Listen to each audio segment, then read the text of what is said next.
Hello everyone, and welcome back to another GIS lecture video. And in this lecture video, I want to continue our discussion on GPS by talking about how we can mitigate the errors in GPS using a couple of different methods. Now, to recap, the errors that I'm talking about are the PDOP, which is that geometry issue that we talked about in the last videos, where if we have satellites that are too clustered, we end up with a poor overall geometry and a larger area of uncertainty, as opposed to if we have the satellites more dispersed in the horizon, we're able to shrink that area of uncertainty, regardless of the errors, the other errors. The other errors that we talked about were errors dealing with the satellite, either its position or the time being incorrectly reported. We had issues with the atmosphere delaying the signal. We had issues called multipath errors, where the signal was actually being reflected off of things like trees and buildings and large structures, so that it was actually taking longer to reach the receiver than it should have.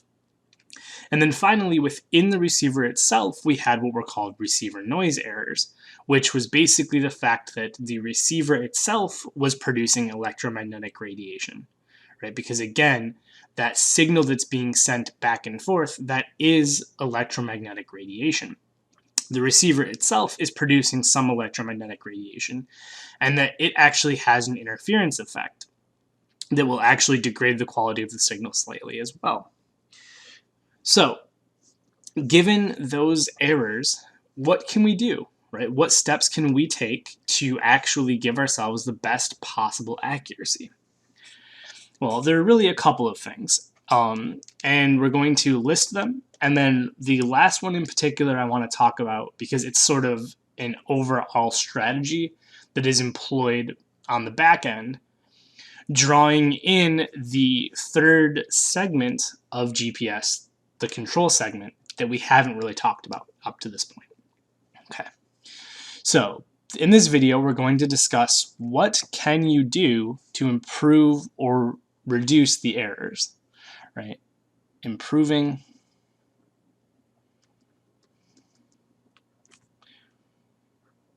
GPS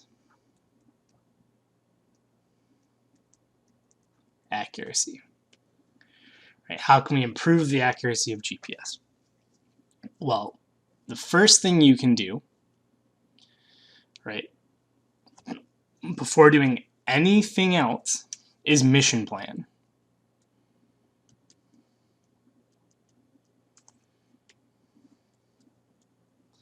Right, mission plan.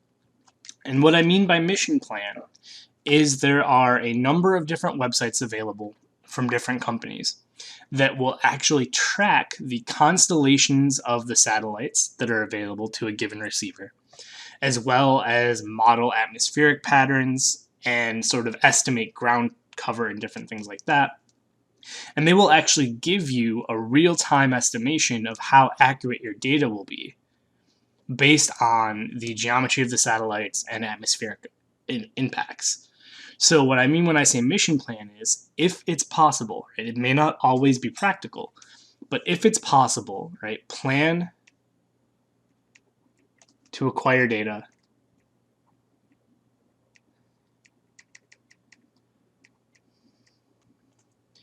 when satellites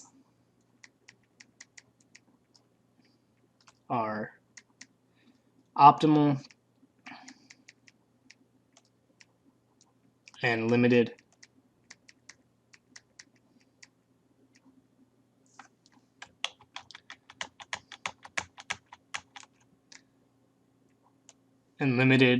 atmosphere effects.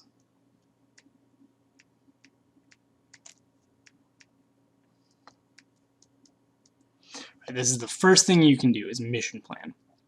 Again, not always practical. If you're on a deadline, or if you're in a job where your boss doesn't give a crap about GPS, they're just like, oh, go collect these points. Well, you do what you do.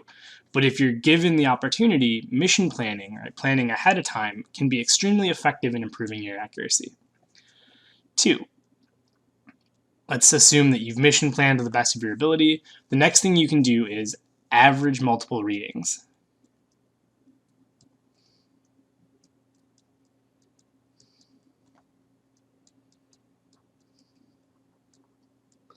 Right? Average multiple readings. And what I mean by this is when we talked about trilateration, right, we kind of did that in isolation as a single example. Right? The satellites are constantly communicating with your receiver. And what can happen is most GPS units, either by default or they give you an option to set it up, will allow you to average multiple readings, say 10, 20, 100.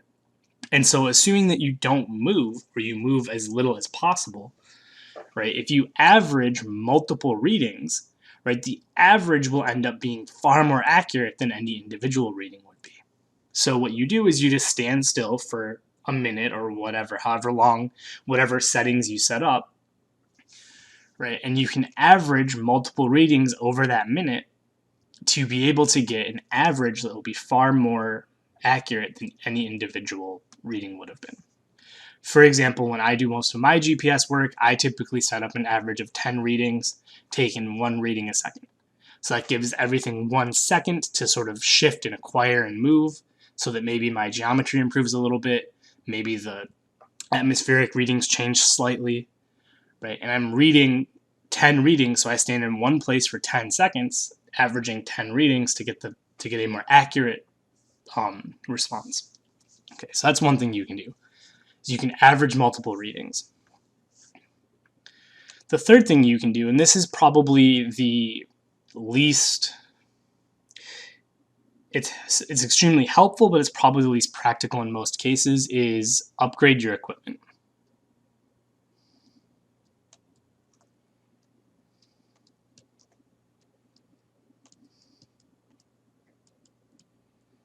Right. Upgrade your equipment. So this has a lot to do with the receiver noise error.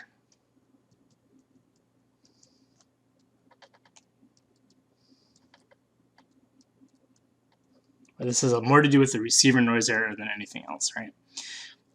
Generally speaking, the more expensive the unit, the better the accuracy. Not just because of receiver noise error, although that is a big part of it too. It also just has better quality components, which are going to be more accurate in their ability to communicate with the satellites. So generally speaking, more expensive unit, better accuracy. And so if you really care about your accuracy, like for example, if you were trying to do something for surveying where you had to be within an inch, right, you would want a $30,000 unit. If you're just out hunting and you want to make sure that you don't get lost, right, you may be fine with a $50 unit or your smartphone GPS unit, right, that's going to have, it's going to be able to do it, but it won't be as accurate as that $30,000 survey grade unit.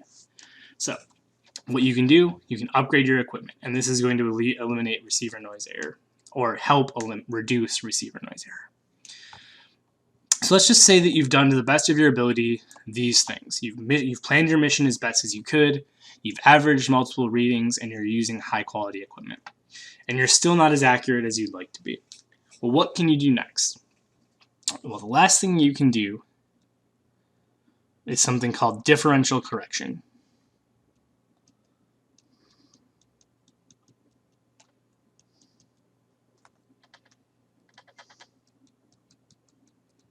Right? Differential correction. And so we're actually going to take a minute here. I'm going to slide this down here. We're just going to talk a lot about differential correction right now. So basically, what differential correction does is it takes that control segment that we talked about way back in the first video of the series, right? And it uses the location of that control segment to account for errors that are coming from the satellite. So atmospheric errors, clock errors, position errors, right? It accounts for those errors and then communicates that to the receiver, who is then able to account for those errors as well. So let's go ahead and let's Let's do this with a diagram. So let's say we have, this is our Earth here. And I'm going to do two things. I'm going to do we have a base station, right? We have a base station. This is a base station here. And we have you as a person with your little receiver, right? And then above, let's make it purple, right? And then we have the satellite up here, right? And it's communicating, right, position and time, right? We've talked about this before. The satellite's communicating position and time. It's communicating there, and it's also communicating here, right? Because it's broadcasting out its signal to anything that can read it. And both the base station, actually, let's go ahead and label that. Right, the control segment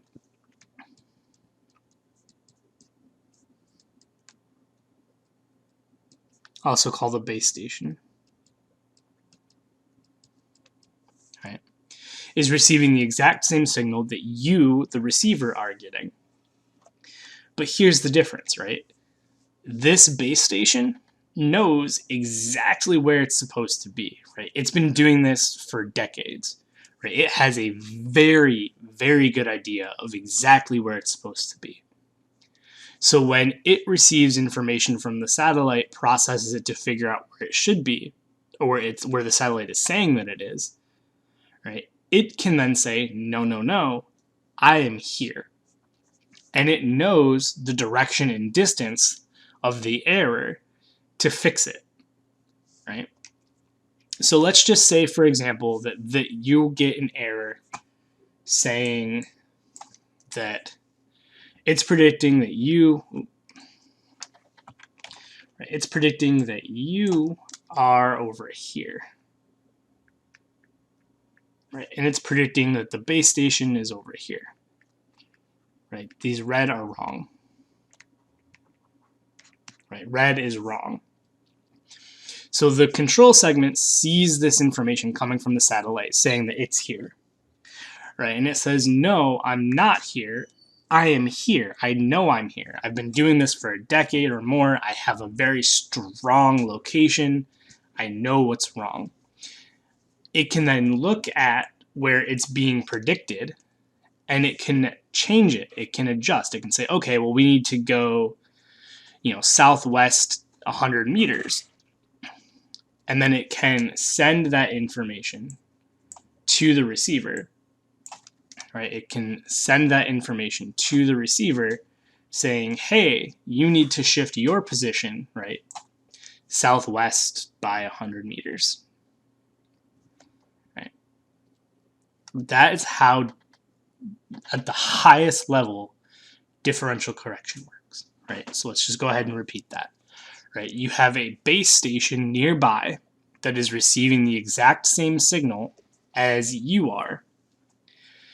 The base station knows its location, so when there are any discrepancies, right, if there's a large spike in the error pushing the predicted location, southeast 100 meters, this base station is going to know that.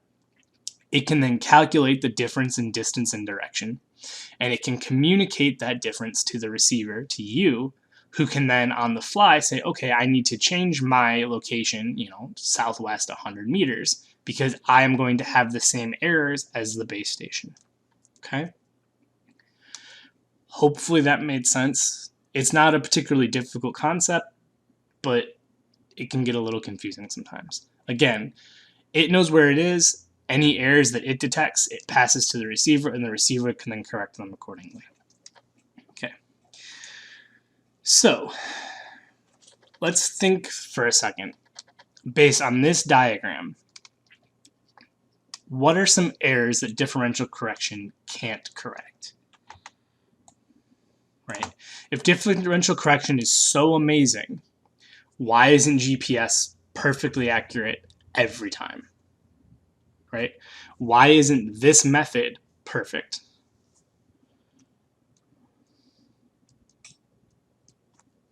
I'm going to put differential correction, I'm going to call it DC. Right? Why is differential correction not perfect?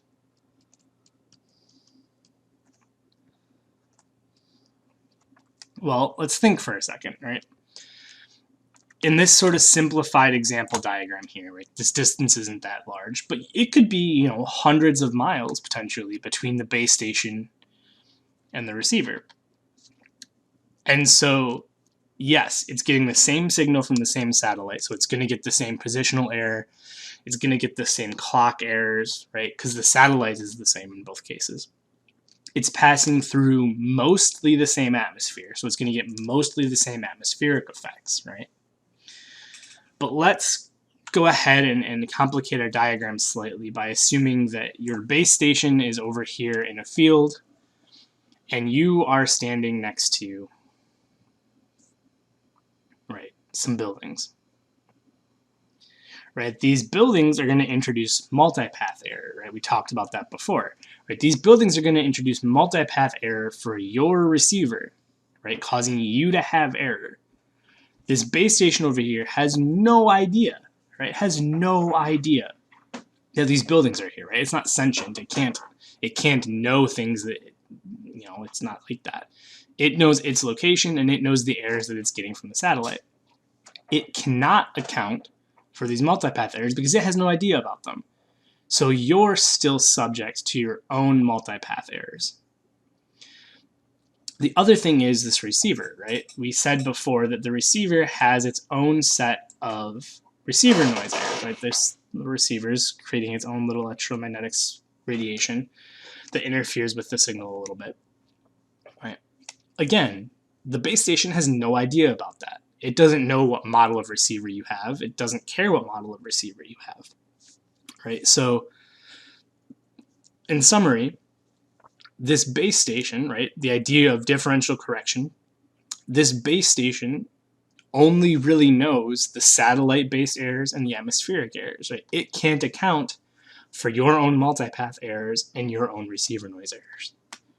So to sort of put that in summary in writing here, right, why isn't differential correction perfect? Because it can't account, right? It can't account for multipath, for your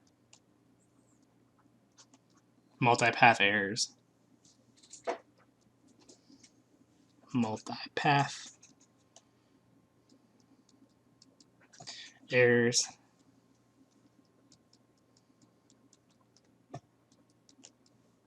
and receiver noise, right? Those are two things that are endemic to you based on where you're standing and the actual unit that you have. The base station does not know anything about that. So when it's communicating its adjustments, it can't account for them. So hopefully this all made sense. And if you have any questions, as always, please reach out. Thank you.